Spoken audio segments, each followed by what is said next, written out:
गृह मंत्रालय की तरफ से आप लोग के लिए अपडेट ये है, जैसा आपको पता है कोविड-19 से निपटने के लिए पूरे देश में लॉकडाउन को 3 मई तक बढ़ाया गया है और इस संबंध में गृह मंत्रालय ने 15 अप्रैल को विस्तृत दिशा निर्देश जारी किए थे, जिनके अंतर्गत 3 मई तक संपूर्ण देश में कुछ एक्टिविटीज पर आवश्यक तौर पर रोक लगाई गई थी। साथ ही वो एरियाज जो हॉटस्पॉट्स या कंटेनमेंट जोन में नहीं है, खासकर ग्रामीण क्षेत्र, वहां पर अर्थव्यवस्था की एफिशिएंसी को बढ़ाने के लिए तथा कृषि कार्यों को कार्यात्मक बनाए रखने के लिए 20 अप्रैल तक कुछ अतिरिक्त गतिविधियों की अनुमति दी गई है। इसी श्रृंखला में गृह मंत्रालय ने 21 अप्रैल को अपने पत्र द्वारा सभी राज्य सरकारों को स्पष्ट किया है कि सीनियर सिटीजन्स की बेड साइड अटेंडेंट और केयर गिवर सेवाएं एग्जेम्प्ट सर्विसेज हैं। इसके अलावा पब्लिक यूटिलिटीज में प्रीपेड मोबाइल कनेक्शंस की रिचार्ज फैसिलिटी भी एग्जेम्प्ट सेवाओं में शामिल है।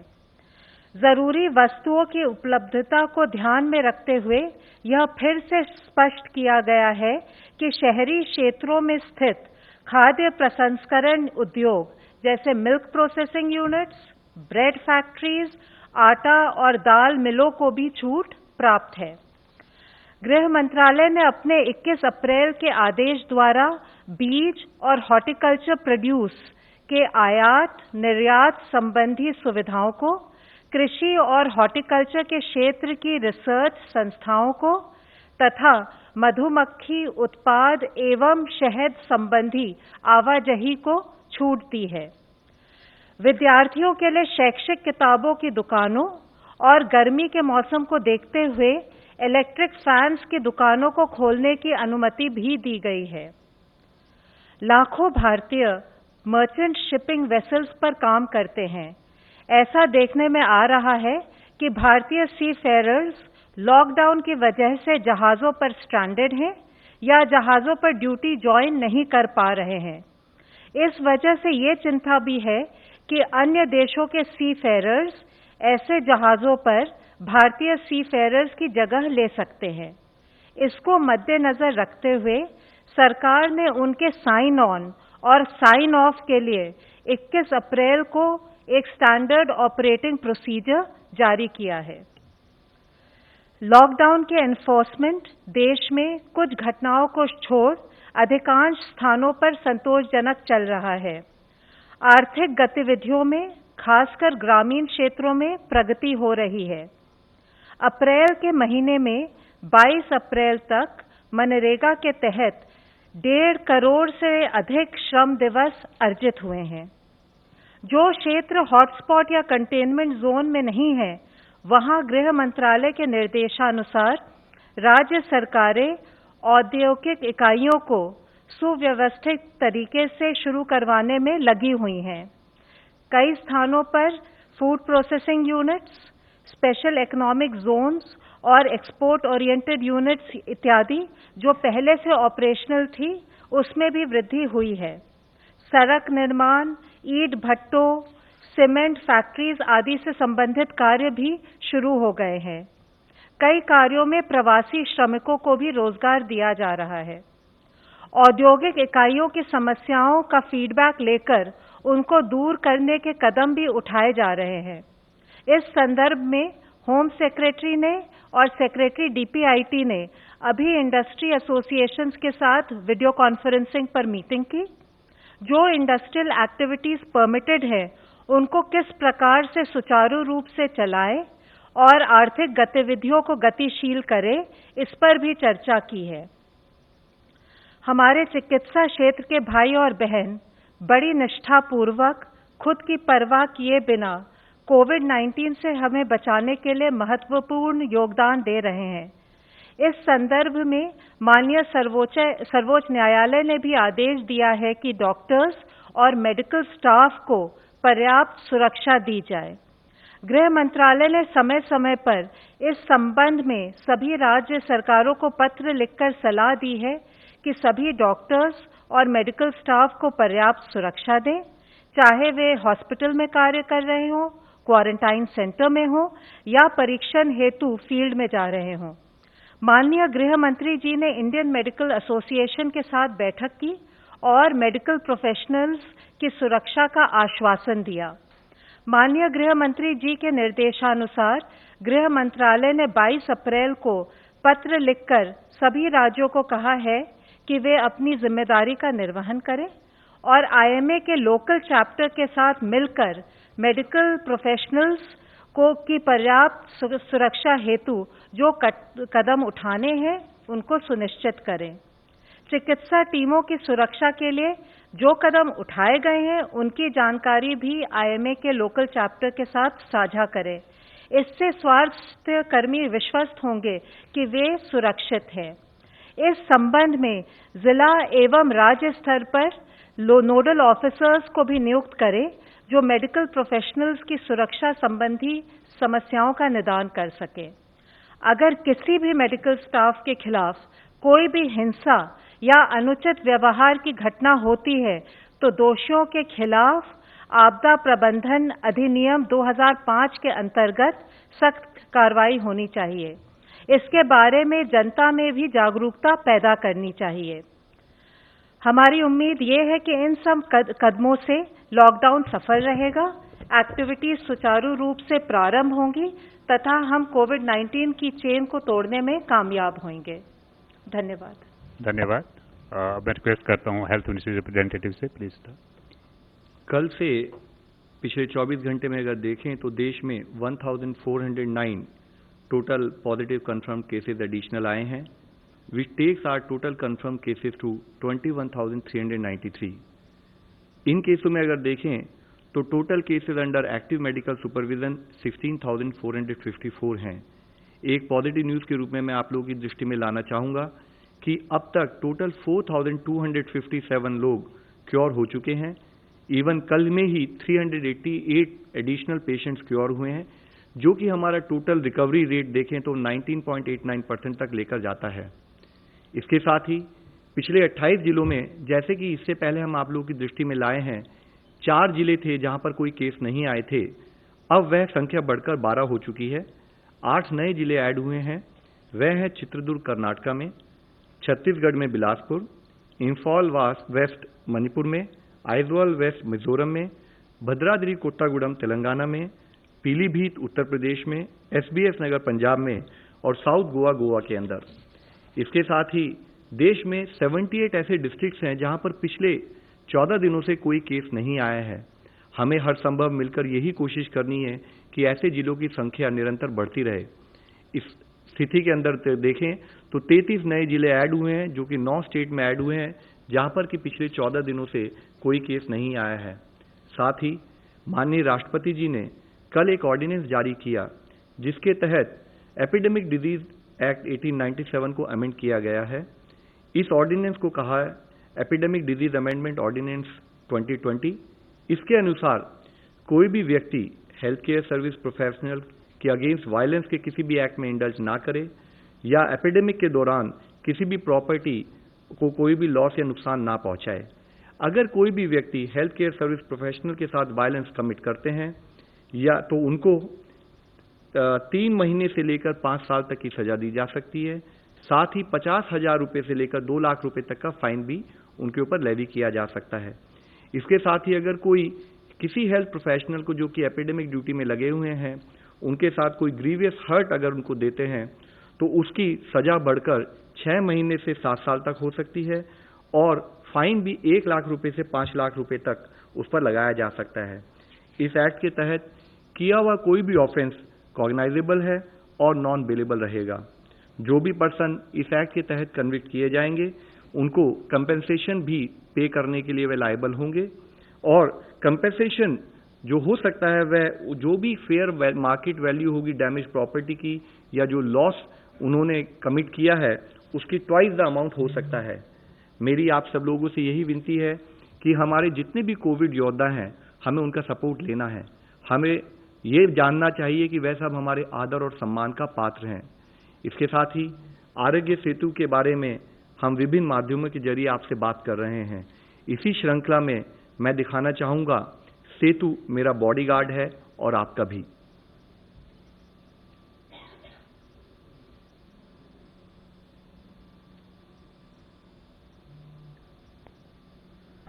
Good morning sir.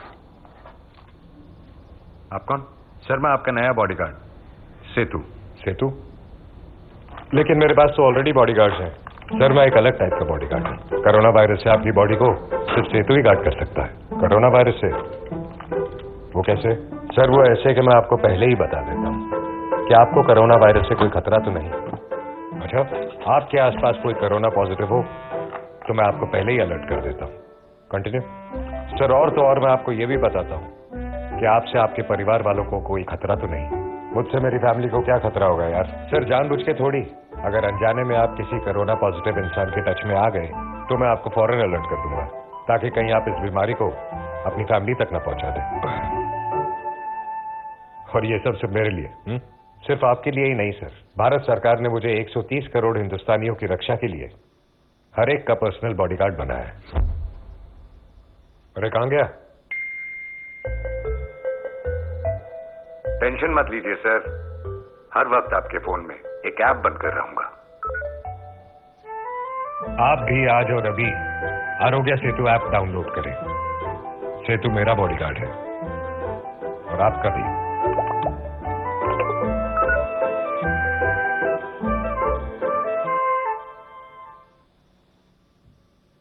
Today we are also joined by Mr. C.K. Mishra, Director ICMR and Director AIIMS। आप सब लोगों को विदित है कि कोविड की इस लड़ाई में, इस महामारी के युद्ध में गवर्नमेंट की तरफ से 11 एम्पावर्ड ग्रुप बनाए गए थे गाइडेंस के लिए, और उसमें से एक ग्रुप नंबर 2 जिसका मुख्य कार्य है कि अवेलेबिलिटी ऑफ हॉस्पिटल्स, क्वारंटाइन और आइसोलेशन फैसिलिटीज, डिजीज सर्वेलेंस और टेस्टिंग के विषय में गाइडेंस देना, काम करना। अब मैं रिक्वेस्ट करूंगा सी.के. मिश्रा साहब से कि फर्दर हमें बताएं प्लीज।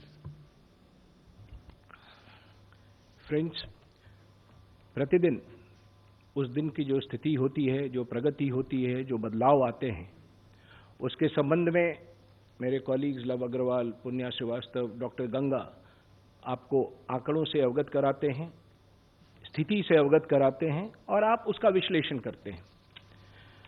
आज हम सब मिलकर ये प्रयास कर रहे हैं कि आंकड़ों से थोड़ा अलग हटकर हम इस बात की चर्चा करें कि इस कोविड की लड़ाई में एक, हमारी रणनीति क्या है और दो, हमारी तैयारी क्या है। इन दो विषयों पर हम फोकस करना चाहेंगे। As you are aware, we are passing through very very challenging times. Many of the countries which are known as developed countries in this world, with far more capacities and much better resources than us, are also facing huge challenge. ये पृष्ठभूमि है जिसमें इस बात को हमें समझना पड़ेगा। और आज एक महत्वपूर्ण दिन है। आज लॉकडाउन के 1 महीने पूरे हुए। तो इस 30 दिनों में हम कहाँ थे, कहाँ पहुंचे हैं और हमने क्या तैयारी की है, इस पर संक्षेप में मैं आपके समक्ष सारी बातों को रखना चाहूंगा। The first and foremost issue is what has this 30-day lockdown done. मुझे ये पूरा एहसास है कि this has brought hardship to many people, but we must express our gratitude to all the people of India who are facing this hardship today so that we can save lives in future। और हमारा मूल जो मंत्र है वो है कि हम जिंदगी कैसे बचाएं और लोगों को ठीक कैसे करें। 3 प्रमुख चीज हैं जिसकी ओर मैं आपका ध्यान आकृष्ट करना चाहूंगा जो 30 दिनों के लॉकडाउन में हुए हैं। पहला, we been able to cut transmission, minimise spread and increase the doubling days, as Love Agrawal has always been speaking to you. Second, we have been able to consistently ramp up our testing. And third, we have been able to utilize this time gainfully for preparing ourselves for the future if the virus spreads further, and anyway, whatever is required to be done, we will need to do. So there has been a lot of action during these 30 days. हजारों लोग, ना सिर्फ हम जो दिल्ली में बैठे हुए हैं, फील्ड में हजारों लोग इस कार्य में लगे हुए हैं, और लोगों ने मिलकर और सरकार ने कई सारे ऐसे कदम उठाए हैं जिसने ये सुनिश्चित किया है कि इन these 30 days we remained more or less stable, and that is the first thing that I want to bring before you. And one of the critical tools, एक अहम हथियार जो हमने इसमें इस्तेमाल किया है, वो टेस्टिंग है. और when I say testing, it is RT-PCR testing, जो हमें बताता है कि मरीज को बीमारी है या नहीं है. अब अगर हम टेस्टिंग को देखें तो मैं सिर्फ एक आंकड़ा आपके समक्ष प्रस्तुत करना चाहूंगा. 23 मार्च को हमने पूरे देश में 14,915 टेस्ट किए थे. On the 22nd of April, we have done more than 5 lakh tests. If you do a rough calculation, it is about 33 times in 30 days. But we are conscious of the fact that this is not enough, and we have to continuously move ahead and ramp testing in this country. We will continue to do that. हमने ये भी देखा है, और श्री अग्रवाल ने भी बताया, कि इस अवधि में हमारे नंबर ऑफ पॉजिटिव केसेस में भी बढ़ोतरी हुई है. और हमें उस बात को ध्यान में रखना है जब आप अपनी टेस्टिंग स्ट्रैटेजी बनाते हैं या हॉस्पिटल की स्ट्रैटेजी बनाते हैं. तो मैं संक्षेप में कुछ चीजें आपके समक्ष रखना चाहूँ, so that we are able to appreciate what is happening, and always keeping this at the back of our mind that this may not be enough and we need to continuously work to do more and more on this. Let us look at this. This shows the figures of these 30 days and how the number of daily tests have gone up and how the new positives have gone up. So this is where we stand today, what we've been doing, and what we've been trying to achieve. Let us now move a little further on this and see how cases have moved in India. This is how the positive cases have moved in India. The only point that I would like to make here is that the growth has been more or less linear, not exponential. What that tells us is that there are certain strategies and work which has helped this be contained to a particular level. Now let us move on to see beyond this what has been the story of positivity to testing during these 30 days. If you see this slide carefully, what it will really tell you is that during this period, we are more or less, लगभग हम उसी जगह पर हैं जहां हम एक माह पूर्व थे. यानी स्थिति बहुत बिगड़ी नहीं है. लगभग 4%, 4.5% लोग जो टेस्ट हुए थे वो पॉजिटिव निकले थे एक माह पहले, और अभी भी लगभग वही स्थिति है कि जितने लोग टेस्ट हो रहे हैं उसमें से जो प्रतिशत पॉजिटिव हो रहे हैं लगभग वही हैं. यानी कि हम एक कांस्टेंट लाइन, अगर आप इसको देखें तो वहां पर हैं. अब मैं इससे आगे बढ़ता हूं और हम ये देखने का प्रयास करें कि अन्य देशों की तुलना में हमारी क्या स्थिति है. It's a rough comparison. There can be no one-to-one comparison. Each country is different and each country needs a different strategy. But this is roughly a rough comparison that we have presented before you. What I would like to point at is this yellow line. If I can get my pointer there. Right at the bottom, that is India's story. And we have deliberately taken a case of 400th case on 23rd of March. What was the position when each of these countries had 400 cases and how they have moved beyond that? So this slide clearly tells us where we stand, and if you see, one of the countries which is, of course, done better is South Korea. But majority of the developed countries have had a story which is, it could be a combination of various things. This is not to say that we've done extremely well and things are going, but this is the current story. And based on this current story and the future projection, we need to evolve a strategy in this country. Let me also now just mention to you, while we are here on this slide, the fact that how has it happened in some of the other countries. So let me give you some numbers of that. If you look at the figures carefully, we are today at a 500,000 mark. 5 lakh test हमने आज किए हैं. US ने 5 lakh test 26 मार्च को किया था. They had found 80,000 cases to be positive. I'm giving you rough numbers. Italy ने ये मार्क 31 मार्च को किया था, and they had 100,000 people who were positive. 1 lakh लोग थे. यूके में ये समय 20 अप्रैल को आया, and they had 120,000 positives. Turkey में ये समय 16 अप्रैल को आया, they had 80,000 positives. इंडिया में ये मार्क 22 अप्रैल को आया और हमारे पास लगभग 20,000 पॉजिटिव केसेस थे. कहने का तात्पर्य यह है कि एक अगर वैश्विक तुलना हम करें तो we seem to be doing well so far with our strategy, which is focused and very, very intensely focused on the areas where we see a lot of positivity and action happening. Of course, there are other countries which have done better. For example, South Korea has done better than this. So, given these facts,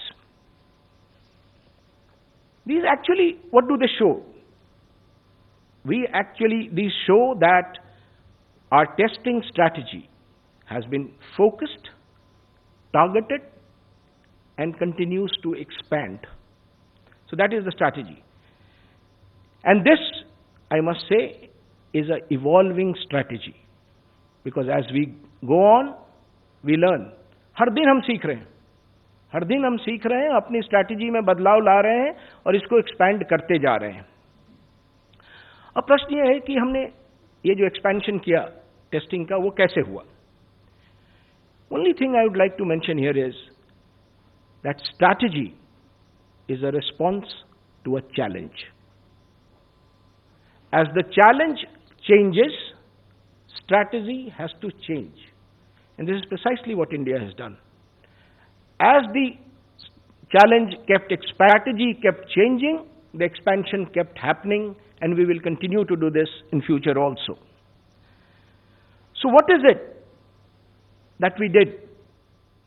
Some of the quick points that comes to mind is, and please let us remember that it takes huge number of people across the country to implement the strategy on the field.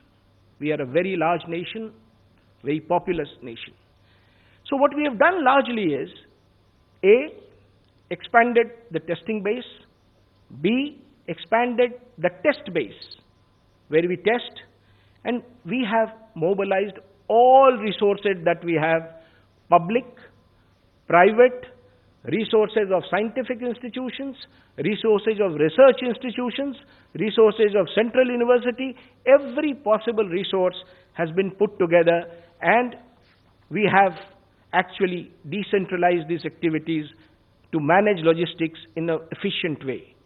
And when Professor Balram Bhargav speaks, he will give you the details of the gist that I have placed before you on how we have increased our testing strategy. So, in these last 30 days, there has been a lot of activity. We have expanded our testing, which we will continue to do and bring it to a much higher level in the days to come. And we've used every possible tool as a strategy to move ahead on this. The second aspect that I wanted to speak to you is about the hospital preparations.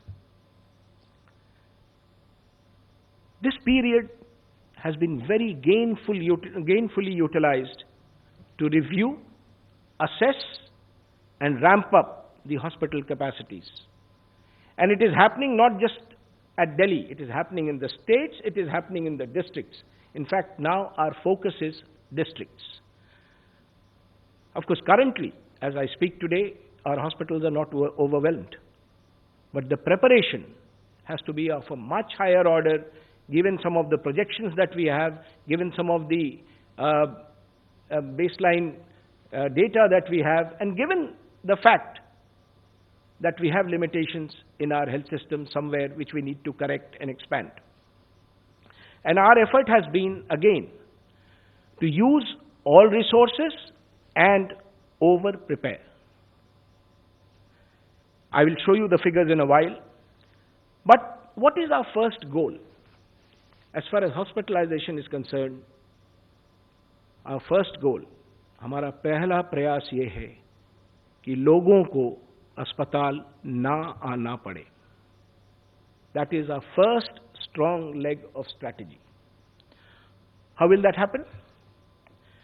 अगर लोगों को अस्पताल नहीं लाना है, तो जैसा माननीय प्रधानमंत्री जी ने बार बार देश के समक्ष रखा है, distancing, social distancing, discipline and taking care of the vulnerable, ये एक प्रमुख मुद्दा है कि जिसको इस संक्रमण का सबसे ज्यादा खतरा है, जो हमारे बुजुर्ग हैं, जो कोमॉर्बिडिटी वाले बुजुर्ग हैं, जो 60 साल की उम्र के ऊपर हैं, उनको कोमॉर्बिडिटी है, इस वर्ग को हमें सामाजिक रूप से सुनिश्चित करना है कि हम उसे सुरक्षित रखें.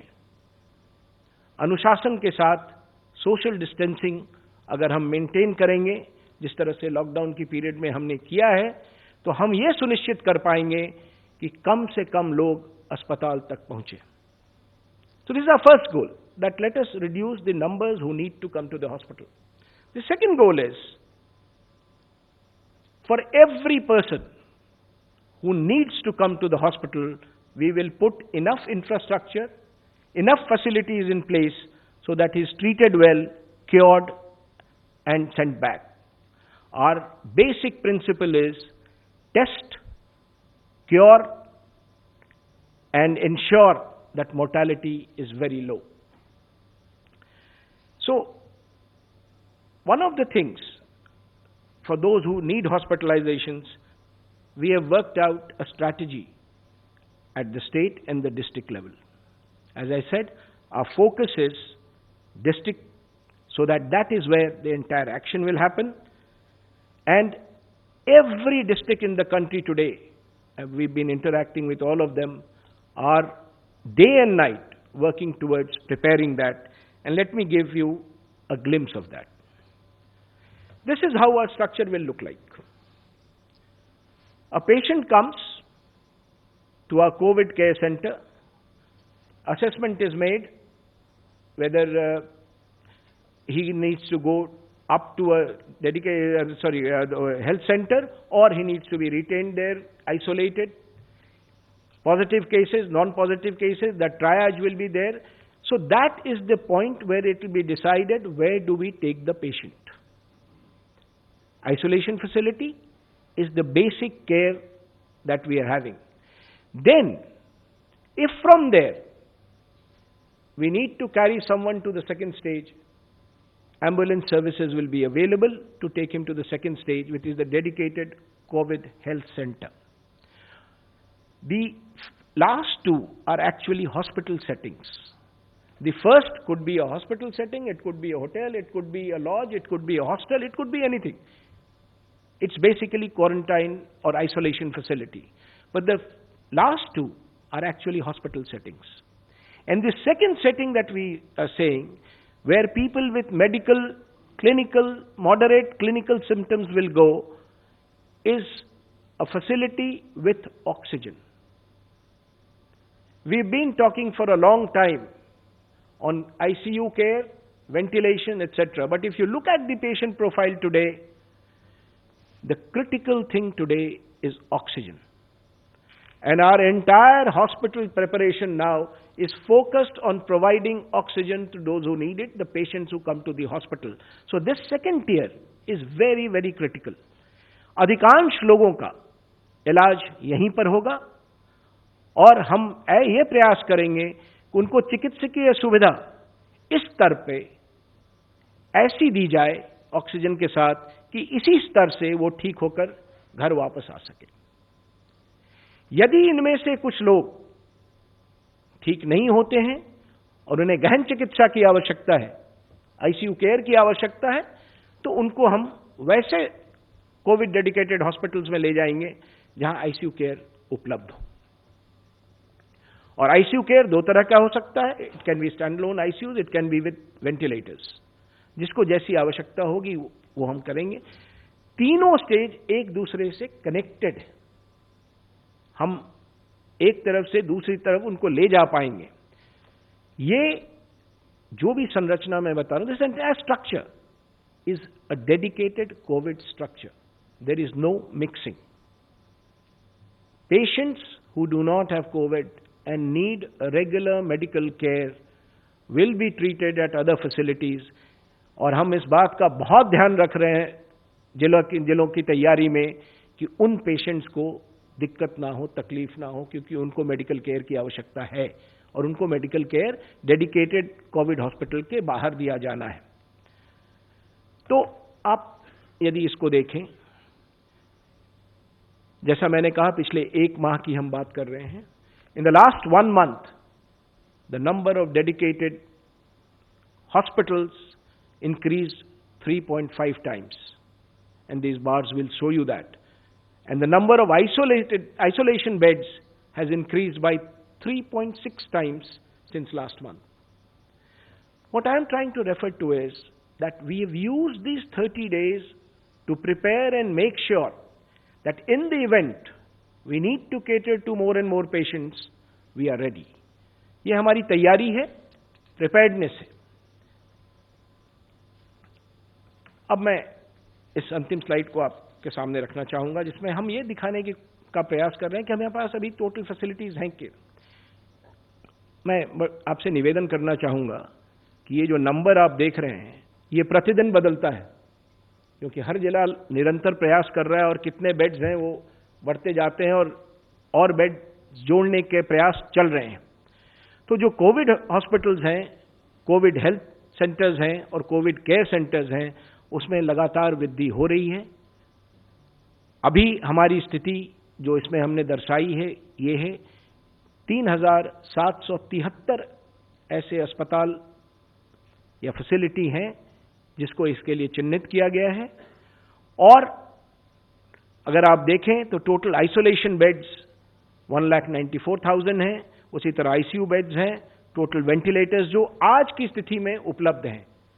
संभव है कि when we assess it again tonight, the numbers will change, it will increase. That is the effort that we keep on increasing this every day.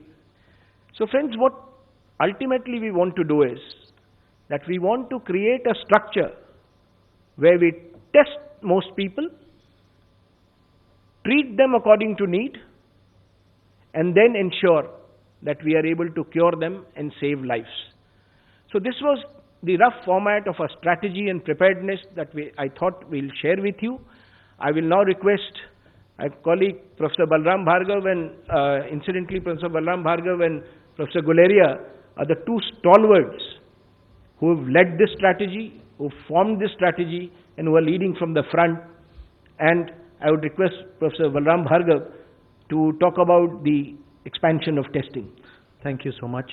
I think as we reach the 500,000 mark of tests, our philosophy has been more labs, more tests, more resources.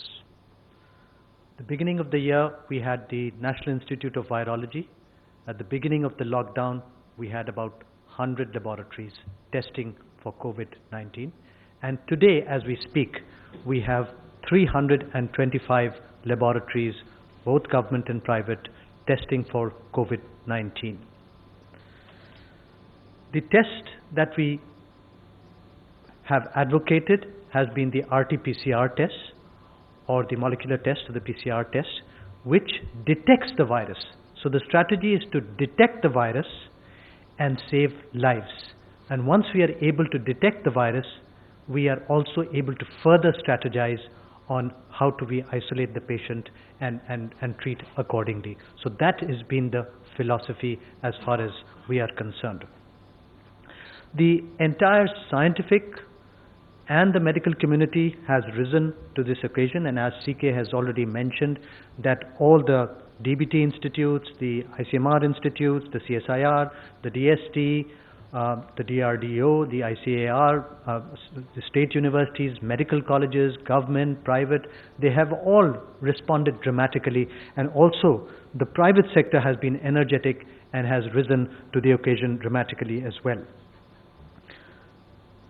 The other point that I want to emphasize is that there has been a supply chain which has been created. Although there is a shortage of reagents, there is a shortage of RNA extraction kits, there is a shortage of VTMs, PCR kits, etc.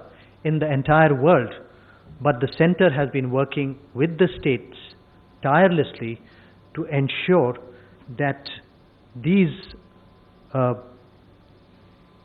reagents are supplied to the laboratories in a very timely fashion and in a very calibrated fashion, so as to enhance, divert certain reagents to hotspots, calibrate it in such a manner, and we really like to thank both the districts and the states who have responded phenomenally well in helping out with maintaining this supply chain very, very well. More importantly, we have also been able to decentralize it and create 15 depots in the whole country, wherein in a situation of lockdown we have been able to supply these reagents in those depots, and they in turn supply it to the various laboratories testing. So the gold standard remains and has remained the RT-PCR test, which detects the virus and saves lives, and that is what is our principle and strategy for testing. Thank you, Professor Bhargav. I must add that whatever efforts we are making, and we talk about resources available with us, we talk about the testing, we talk about hospitals, it is a collaborative effort with everyone joining in, the public, private, and whosoever is there in the country. This is all taken together. We are not mentioning them separately, but this is all taken together. And now I would request Professor Guleria to explain other aspects of the medical side of this disease. Thank you, sir. To begin with, first, on behalf of the medical fraternity, I would like to take this opportunity to thank the Honorable Prime Minister and the Government of India for the ordinance that has been passed yesterday, which will go a long way in providing security and boosting the morale of our frontline soldiers, that is the Corona warriors. All healthcare workers are really very grateful for this ordinance, and I think this is a great boost as far as they are concerned. But as we sort of applaud our healthcare workers, it's also important to understand that the center of all of this is the patients, and they are currently facing a lot of challenges and stigma which is not justified.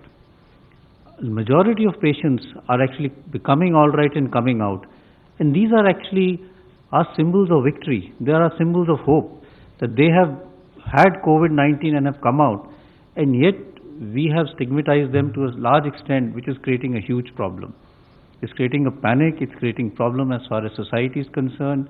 These individuals, these patients, their families are having a huge hardship which are really unjustified. And not only that, it is actually causing increasing morbidity and mortality. Because of the stigma that is happening, many patients who have COVID-19 or have flu-like symptoms are not coming forward, not coming to healthcare facilities. And because of that, they are coming very late when they are really very breathless, and this is leading to higher mortality. Many of these patients can be saved by just one treatment, and that is by giving them oxygen.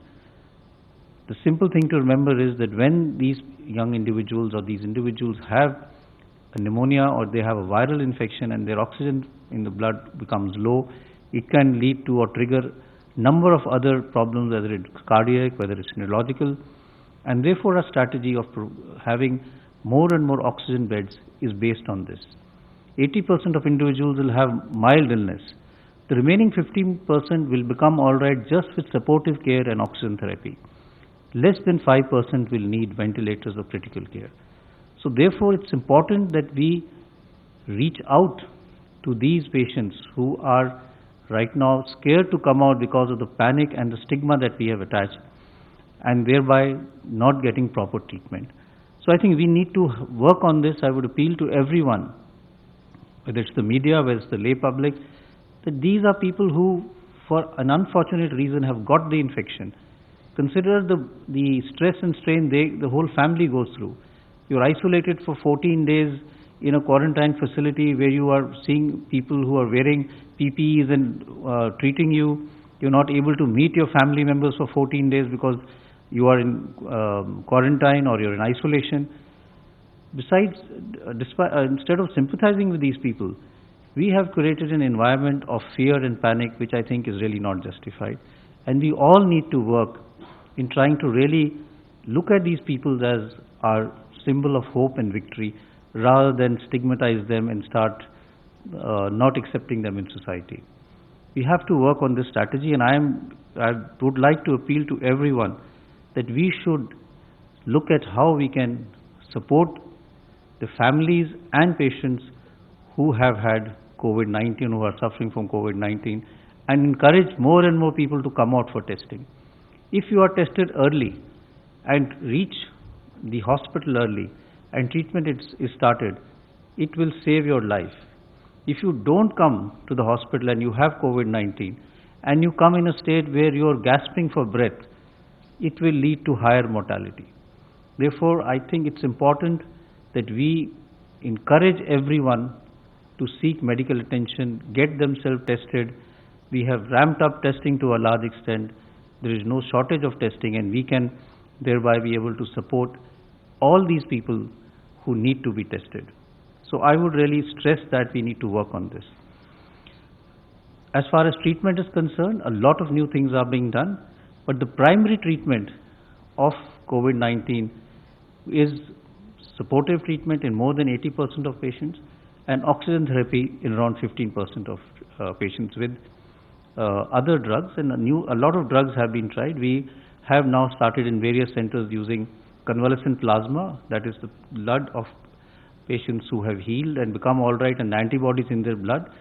And I'm very heartened to see that a large number of individuals, patients who have become all right, have come forward and volunteered to donate their blood, which shows the commitment that our citizens have when it comes to fighting COVID-19.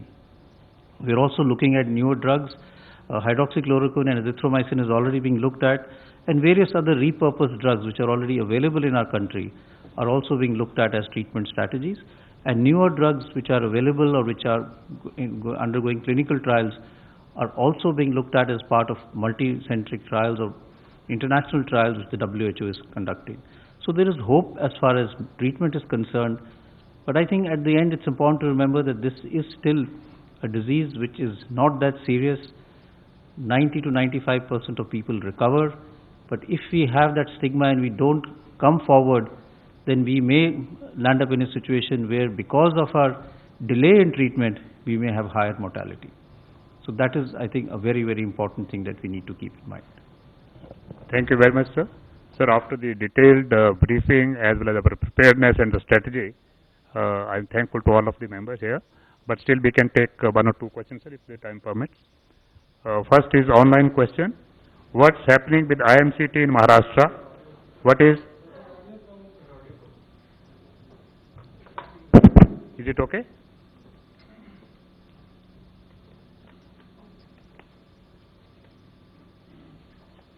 What's happening with IMCT in Maharashtra? What is IMCT assessment of Maharashtra? Has any team submitted the report? जैसे कि आप लोगों को मालूम है, जब हम किसी भी स्टेट में केस नोटिस करते हैं तो स्टेट से कोलैबोरेटिव एफर्ट में हम लोग काम करते हैं। उसी के तहत ही एक central rapid response team Mumbai भी गई, उसके साथ ही हमारी 2 सेंट्रल टीम्स ऑलरेडी वहां पर काम कर रही हैं। And as part of our discussion with the state we realise कि हम लोगों ने डिफरेंट सिनेरियोज आपस में डिस्कस किए।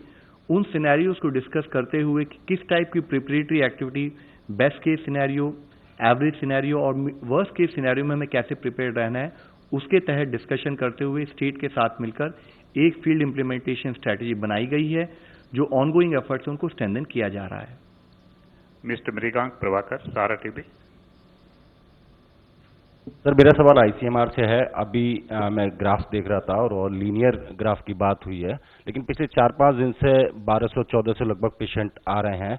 आपको लगता है कि 3 मई तक पीक आ जाएगा इंडिया के अंदर? ये तो बहुत डिफिकल्ट सवाल है बताना कि 3 मई तक पीक आएगा कि कब पीक आएगा, मगर ये हम लोग का काफ़ी स्टेबल चल रहा है। और जैसे कि बताया है कि 4.5% पॉजिटिविटी आ रही है, वही बिल्कुल स्ट्रेटी टाइप की लाइन चल रही है। तो आप इसको ये भी कह सकते हैं कि हम लोग कर्व को फ्लैटन कर पाए हैं, ये भी सोच सकते हैं। तो अभी इसमें कहना बड़ा मुश्किल है। Last question mister Nitendra Singh. Sir, मेरा 2 क्वेश्चन है। एक तो डॉक्टर गुलेरिया यहाँ पे हैं। बहुत लोगों का, देश के करोड़ों के क्वेश्चन है कि नॉन कोविड पेशेंट का क्या करें। बहुत से सीरियस है, मरीज जाते हैं, उनको बहुत सारी प्रॉब्लम, चाहे वो कैंसर की हो, डायबिटीज का हो, या फिर बहुत सारे ऐसे डिजीज बर्डन ऑलरेडी इंडिया में इतना है, तो वो क्या करें। सेकंड, आईसीएमआर से क्वेश्चन है कि क्या वायरस एयर में है या उसकी किस तरह की बिहेव है, कितना डिस्टेंस पे लोग मेंटेन करें, ये नए तरीके से लोग जानना चाहते हैं कि इस पे थोड़ा एक्सप्लेन करा जाए।